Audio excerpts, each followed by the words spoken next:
আপনি যদি কখনো বানে আক্রান্ত হন, অর্থাৎ আপনাকে মেরে ফেলার জন্য অথবা আপনার কোনো ক্ষতি করার জন্য কেউ যদি আপনাকে কখনো বান মারে, তাহলে আপনি এই বান থেকে বাঁচবেন কিভাবে, বা এই বানের কাজগুলো আপনি কাটবেন কিভাবে, এবং আপনি অতি তাড়াতাড়ি সুস্থ হবেন কিভাবে। গতকালকে আমি আপনাদেরকে দেখিয়েছিলাম যে কিভাবে আপনারা সূরাতুন নাস এবং সূরাতুল ফালাককে উল্টো করে কোনো লোককে বান মারবেন। ওটাকে বলা হয় উপরি বান। এই উপরি বান থেকে আপনি কিভাবে বাঁচবেন, এবং মনে করেন আপনি কাজটা করেছেনই, করার পরে আপনি কাজটা করাটা যেভাবে আপনি শিখেছেন ওরকম ভাবে কাজটা কেটে দেওয়াটাও আপনার শিখে জানা থাকা লাগবে এবং শিখা লাগবে।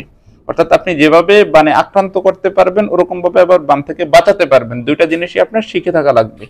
তো আজকের ভিডিওতে আমি আপনাদেরকে সংক্ষেপে দেখাবো কিভাবে খুব সহজে আপনারা বান থেকে বাঁচতে পারবেন এবং বানের কাজগুলো কেটে দিতে পারবেন। তাই আজকের এই ভিডিওটি আপনাদের জন্য খুবই উপকারী, খুবই দরকারি এবং খুবই গুরুত্বপূর্ণ একটি ভিডিও। ভিডিওটিকে না টেনে একটু শেষ পর্যন্ত দেখবেন। ভিডিওটি শুরু করার আগে সংক্ষেপে কিছু কথা বলবো। টিকটকে আমাদের কোনো অ্যাকাউন্ট নেই, আমরা কখনো টিকটকে কোনো ভিডিও আপলোড করি না। তাই কিছু প্রতারক চক্র আমাদের ভিডিওগুলোকে টিকটকে আপলোড করে এবং আপনাদের সাথে বিভিন্ন রকম প্রতারণা করে। এই সমস্ত প্রতারক চক্র থেকে সাবধানে থাকতে অবশ্যই স্ক্রিনে দেওয়া 3355 নাম্বারে ভিডিও কল দিয়ে আমাকে দেখে কনফার্ম হয়ে তারপর কাজ দিবেন। চলুন তাহলে কথা না বাড়িয়ে ভিডিওর মেইন আলোচনায় আসতে পারি। দর্শক, বানে যদি আপনি কখনো আক্রান্ত হন, অথবা আপনি নিজেই আপনার কাছে যদি কখনো কোনো বানের রোগী আসে, অথবা আপনি নিজেই কাউকে বান মেরেছেন, এই বানটা আপনি আবার কেটে দিতে চান, তো কিভাবে কাটবেন খুব সহজে আমি আপনাকে আজকের এই বিষয়টি সংক্ষেপে দেখাবো। তবে একটি কথা মাথায় রাখবেন, বান করার জন্য যেমন সূরাতুন নাস এবং সূরাতুল ফালাকের প্রয়োজন নির্দিষ্ট 11টি আয়াত, সেম ভাবে বানটাকে আপনি কাটার জন্য সূরাতুন নাস এবং সূরাতুল ফালাকের 11টি আয়াতই আপনার প্রয়োজন হবে। আপনি কাউকে বান মারতে হলে সূরাতুন নাস এবং সূরাতুল ফালাকের 11টি আয়াতকে উল্টো করে পড়তে হবে, আর বান কাটার জন্য এটাকে সঠিক এবং সহজ নিয়মে পড়তে হবে। শুধু নিয়ম এবং প্রসেসটা আমি আজকের ভিডিওতে আপনাদেরকে দেখাবো।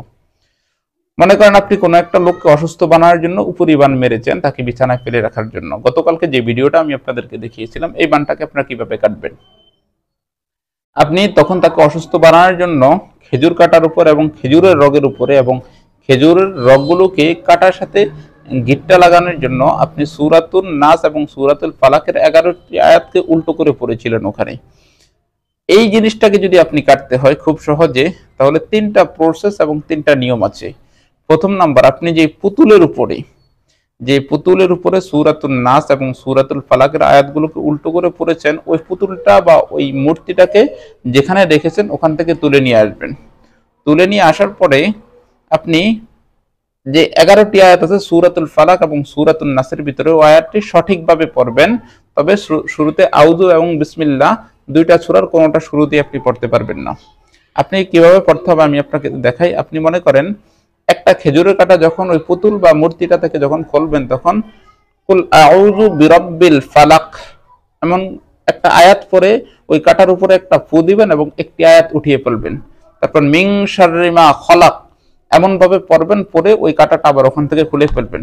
ওয়া মিন শাররিন নাফাসাতি ফিল উকাদ একটি ফু দিবেন, খুলবেন। এমন করে সূরাতুল ফালাকের আয়াতগুলো শেষ হলে তারপর আপনি আউযু বিসমিল্লাহ না পড়ে কুল আউযু বিরাব্বিন নাস এমন পরে একটা ফু দিবেন, কাটাগুলো উঠিয়ে ফেলবেন। কারণ দুই সূরা মিলে এখানে 11টা আয়াত। 11টা আয়াতকে যেরকম ভাবে আপনি বান মারার জন্য যেভাবে উল্টাভাবে ব্যবহার করছেন, ওরকম ভাবে আবার সঠিকভাবে ব্যবহার করে কাটাগুলো খুলে ফেলবেন। অর্ধেক সুস্থ হয়ে যাবে মানুষ। বাকি অর্ধেক সুস্থ করার জন্য আপনার প্রয়োজন হবে কতটুকু পানি, আর ওই ব্যক্তিকে, যেই ব্যক্তি বানে আক্রান্ত হয়েছে, ওই ব্যক্তিকে আপনি আপনার কাছে এনে সেম ভাবে 11টা আয়াতকে পরে ওই ব্যক্তির গায়ে ফু দিবেন। 11টা আয়াত কিভাবে পড়বেন আমি আপনাকে বলি। কুল আউযু বিরাব্বিল ফালাক একটা ফু, মিন শাররি মা খলাক, ওয়া মিন শাররি গাসিকিন ইযা ওয়াকাব একটা ফু দিবেন, ওয়া মিন শাররি নাফাসাতি ফিল উকাদ একটা ফু দিবেন, ওয়া মিন শাররি হাসিদিন ইযা হাসাদ আরেকটা ফু দিবেন। তারপর কুল আউযু বিরাব্বিন নাস একটা ফু দিবেন। শুরুতে কিন্তু আউযু বিসমিল্লাহ করা যাবে না। এমন 11টা আয়াত পরে ওই ব্যক্তির গায়ে 11টা ফু দিবেন। আবার সেম ভাবে এই 11টা আয়াত পরে পানির ভিতরে 11টা ফু দিবেন। তো এই 3টা স্টেপে যদি আপনি প্রথমে কাটাগুলো খুলতে হবে 11টা আয়াত পরে, তারপর 11টা আয়াত পরে ওই ব্যক্তির গায়ে ফু দিতে হবে, তারপরে 11টা আয়াত পরে কিছু পানিতে ফু দিয়ে ওই পানিটার কিছুটা ওই ব্যক্তিকে খাওয়াতে হবে, এবং ওই ব্যক্তিকে ওই পানিটা দিয়ে গোসল করাতে হবে।